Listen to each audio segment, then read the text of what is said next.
Olá, família! Sejam todos bem-vindos ao estudo diário das Escrituras. Hoje nós vamos estudar Doutrina e Convênios, seção 61.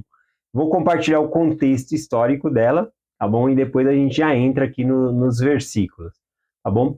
Na sessão anterior, a sessão 60, ela foi dada uma revelação a Joseph Smith que os elders, né, deveriam ir pregar o evangelho em St. Louis. Então eles se reúnem, todos ali, né, que foram designados, e eles vão, né, a mensagem dita que era para chegar lá depressa, né, que era para ir rapidamente. O meio mais rápido que eles teriam para ir é por meio do rio ali, Missouri.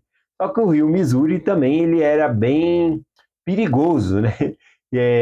Por baixo das águas ali escondia troncos de árvore, até mesmo embarcações maiores tinha medo, né, desse rio aí, e às vezes acontecia acidente com embarcações maiores também. Mas o Senhor falou: se vocês vão fazer uma embarcação ou comprar uma, né, tanto faz, o importante é ir cumprir a missão.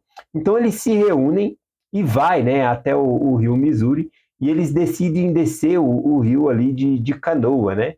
Canoa, nós sabemos que ela vira muito fácil, né? Então era muito perigoso ali naquelas águas turbulentas, né? Viajar ali de canoa, mas era o meio mais rápido ali. Então, eles fizeram isso. Eles chegaram até a margem do rio Missouri, eles estavam até esse momento felizes, eles pegaram lá um peru selvagem, assaram, estava todo feliz. Mas após iniciarem a viagem, especificamente 3 dias depois que eles estavam viajando, começaram a haver intriga entre eles, briga, né, entre eles ali, discussão, né, no rio ali. Aí o que eu anotei aqui, que fala desse contexto histórico, diz assim, ó, o cansaço, o calor intenso, né, e o rio Missouri, né, também com suas armadilhas, facilmente fez com que eles desentendessem. Então era pouca coisa assim fazia com que eles se desentendessem aqui, tá bom? Então aqui também fala que algumas canoas elas estavam ameaçadas, né, pelos troncos de árvores, colocando em risco até mesmo a vida daquelas pessoas que não sabiam nadar. Agora olha só, canoa, viajar num rio profundo e a pessoa não saber nadar é demais, né? Então não era muito confiável essas pessoas, porque canoa vira rápido, e o rio já era perigoso até mesmo para grande embarcação.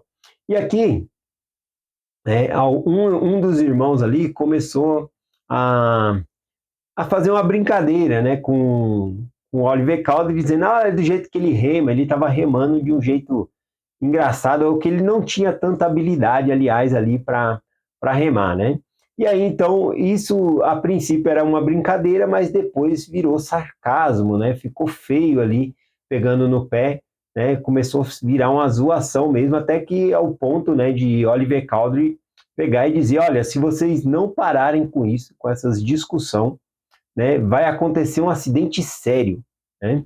Aqui, eu gostaria de compartilhar a Doutrina e Convênios 59, versículo 15, que foi dito assim, ó, sem muito riso, porque isso é pecado.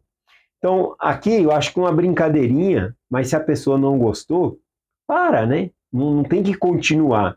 E aí eles ficaram muito pegando ali no pé, e aí uns defendendo, outros ajudando ali, acabou que virou confusão, né? A ponto de Oliver Calder, né? Não digo que profetizou, mas ele falou, olha, se vocês não pararem, vai acontecer uma tragédia, né? E aí eles não pararam, e o que acontece?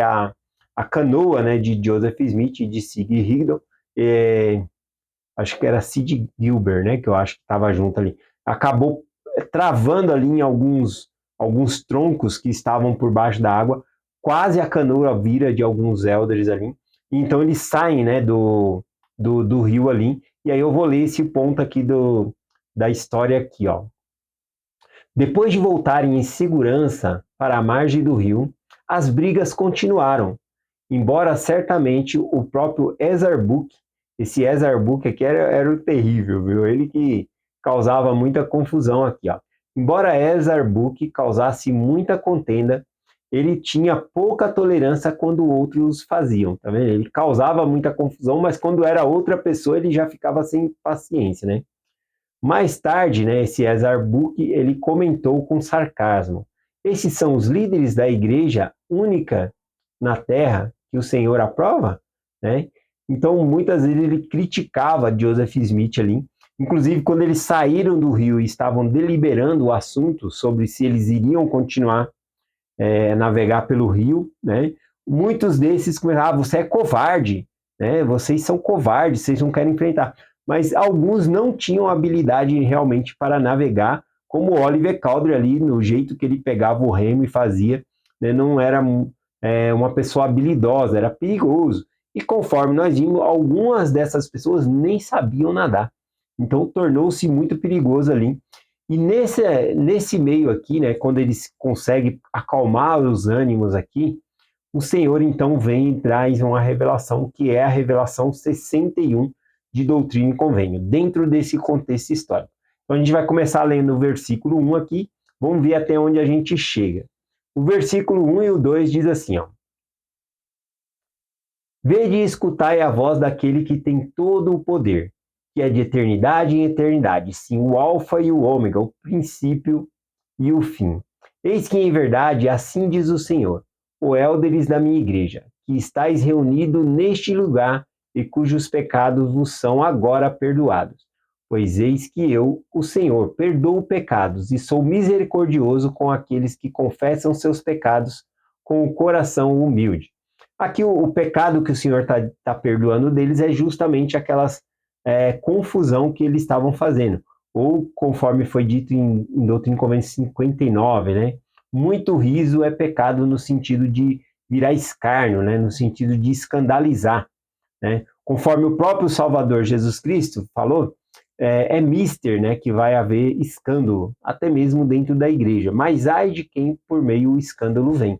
Então, nós não devemos escandalizar nossos irmãos ou fazer com que o riso, ou um outro termo que é usado, riso escandaloso, né? É um riso com zombaria das pessoas. Isso é pecado. E aqui o Senhor, né, após eles calmarem o ânimo, o Senhor perdoa esses pecados, porque o Senhor é misericordioso, ele está ensinando a eles. Versículo 3 diz assim: Em verdade vos digo que não é necessário que todos este grupo de meus élderes se mova rapidamente sobre as águas, enquanto os habitantes de ambos os lados perecem na incredulidade. Então o Senhor fala aqui, olha, não precisa todo mundo ir pela água. O Senhor vai fazer uma lista aqui, inclusive, de quem não é para ir. E é justamente aqueles que não têm muita habilidade ali com o rio, não conhecem muito, né, de navegação. Então é interessante ver isso. Mas aqui o Senhor, então, acaba comentando que assim como o rio pode fazer perecer as pessoas afogadas, os habitantes que moravam de um lado do rio e do outro, ou seja, nas aldeias, na cidade, eles estavam perecendo na incredulidade, ou seja, morrendo sem o conhecimento da palavra de Deus. Então o Senhor pede para que eles se dividam.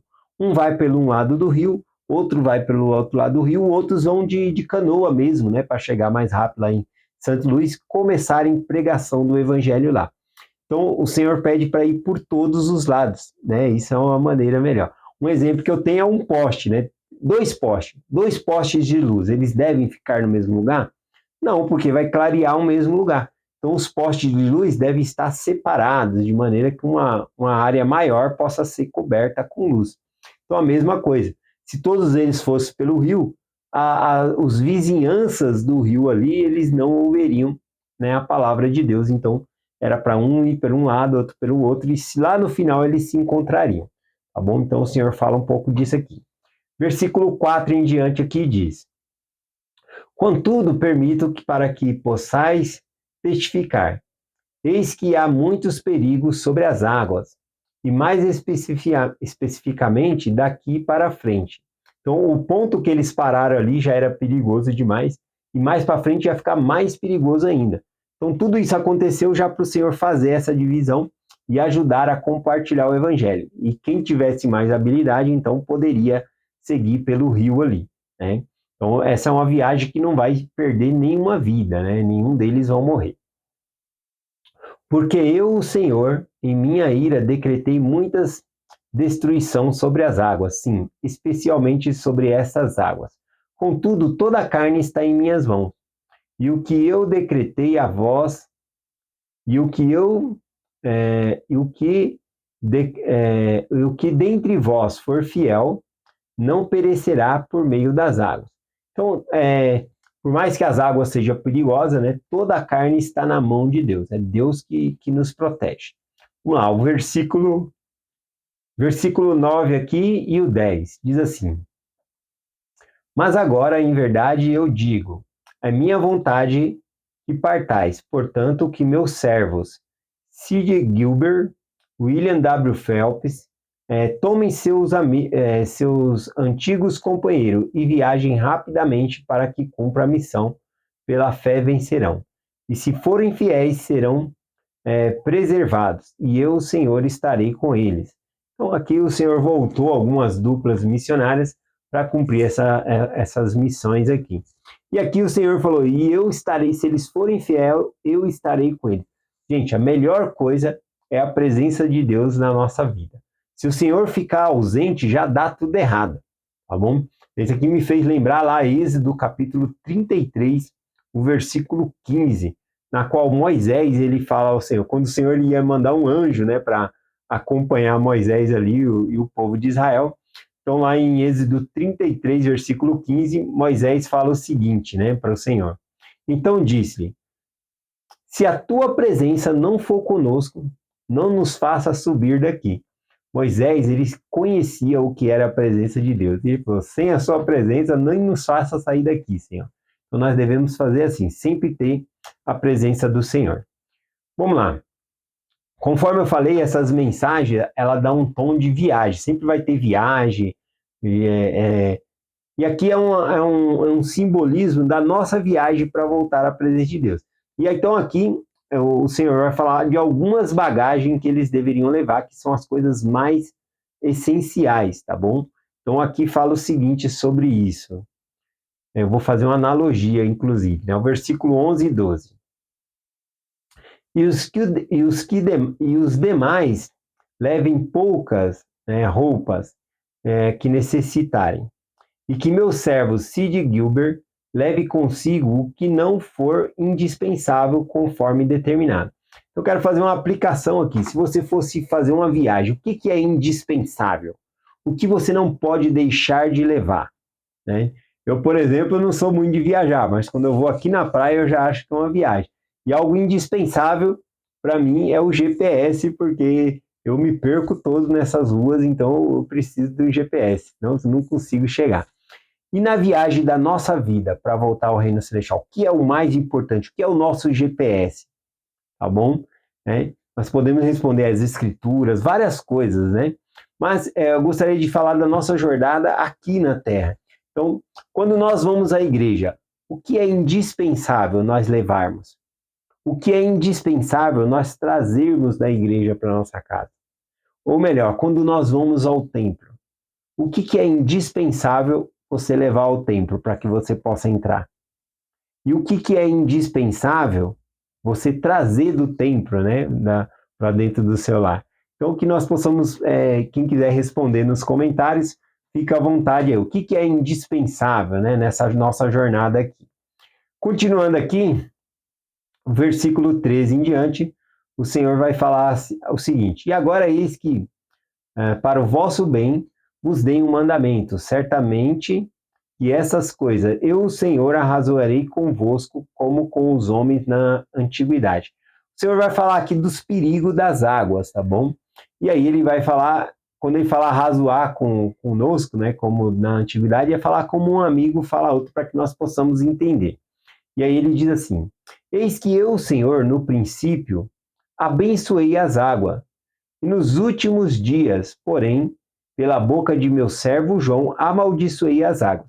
Então o Senhor falou que no princípio ele abençoou as águas, tá bom? Mas nos últimos dias, por meio de João ali, o João que escreveu o Apocalipse, ele amaldiçoou as águas, tá bom? Está descrito lá, por exemplo, em Apocalipse 8:8, né, capítulo 8, versículo 8, que o Senhor fala que vai derramar uma praga sobre as águas do mar, e a terça parte, né, de todo ser vivo no mar irá morrer.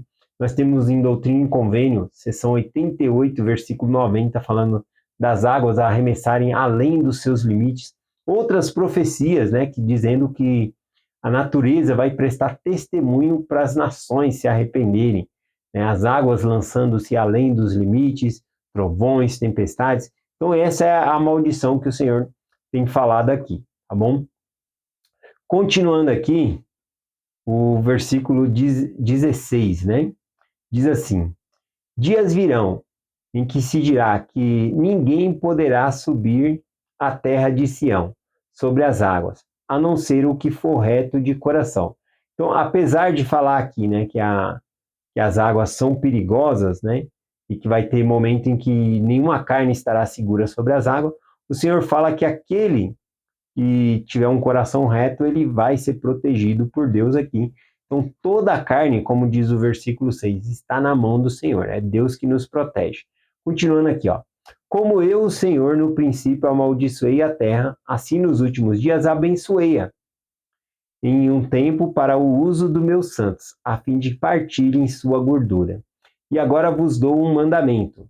E o que digo, digo a todos, que antecipadamente aviseis vossos irmãos a respeito dessas águas, a fim de que viajem sobre elas, e não falhem a fé, e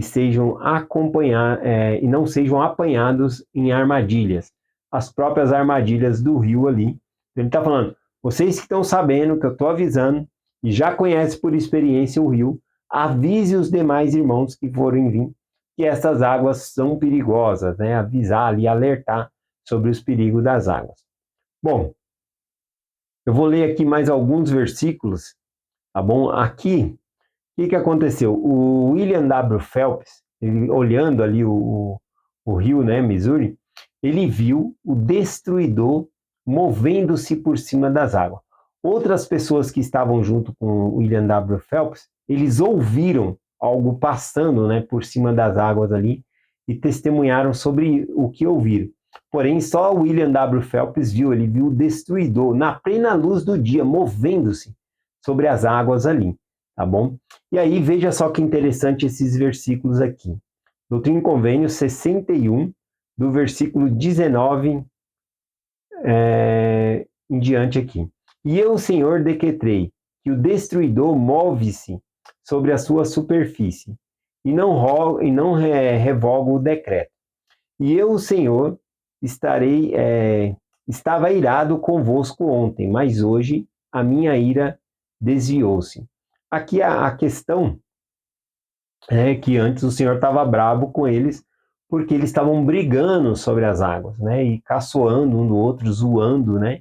E agora o Senhor perdoou eles aqui. E aí tem a questão aqui do destruidor movendo-se sobre as águas aqui, que ele falou. Lá no versículo 2, é a questão do que o Senhor já havia perdoado os pecados dele. Vamos continuar lendo aqui, ó, versículo 21. Portanto, que aquele a quem falei viaje apressadamente. Novamente eu vos digo, que viajem apressadamente.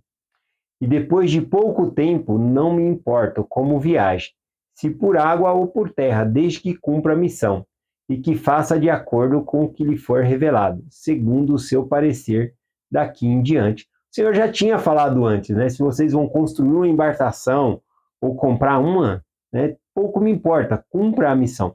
Veja que mesmo depois que William W. Phelps ele vê o destruidor movendo-se sobre as águas, o Senhor fala, não, pode ir pelas águas. O poder de Deus é maior, né, do que todas as outras coisas, tá bom? Então essa é a questão aqui, né? O Senhor fala que toda a carne está sobre a mão dele. Agora aqui, essa seção 61, ela causa alguns mitos, né, sobre os membros da igreja, especulando alguns assuntos. Aí alguns dizem que o diabo ele tem poder sobre as águas, por conta desses versículos. Mas não é isso que diz aqui. Ó. Toda a criação é feita por Deus. É Deus que tem o poder e domínio sobre toda a criação. Tá bom? Na verdade, o inimigo ele tem ali poder sobre os elementos decaídos, né? Mas as águas não, né? Então, aqui as águas é do Senhor. Há uma outra linha, né, de interpretação que fala que o destruidor que William W. Phelps viu sobre as águas seria o mesmo anjo destruidor, né, da 10ª praga lá no Egito, né, que o destruidor que tirava a vida de todos os primogênitos a cuja o sangue não estava nos umbrais da porta lá, tá bom? Então aquele lá na 10ª praga, na verdade, é um anjo do Senhor que foi lá fazer o trabalho que Deus pediu para fazer, tá bom? Aqui, sobre as águas, falando com o destruidor, né? Falando aqui, alguns pensam que seria o mesmo. Eu penso que seria diferente, até porque William W. Phelps vendo ali, acredito que ele viu realmente o maligno se movendo sobre as faces das águas. Mas o tempo é pouco, né, para mim falar agora. Talvez eu volte nesse assunto aqui amanhã, trazendo aqui essa questão dos mitos, algumas coisas assim, e aí a gente desmistifica isso. Mas olha só, o próprio Senhor falou assim: pode ir pelas águas. O Senhor, toda a carne está sobre minhas mãos. Então a gente não tem que temer o inimigo, tá bom? Algo que a gente tem que temer é pecar, sai do pecado, isso sim, tá bom? Então é essa a mensagem que nós compartilhamos em nome de Jesus Cristo. Amém. Até amanhã.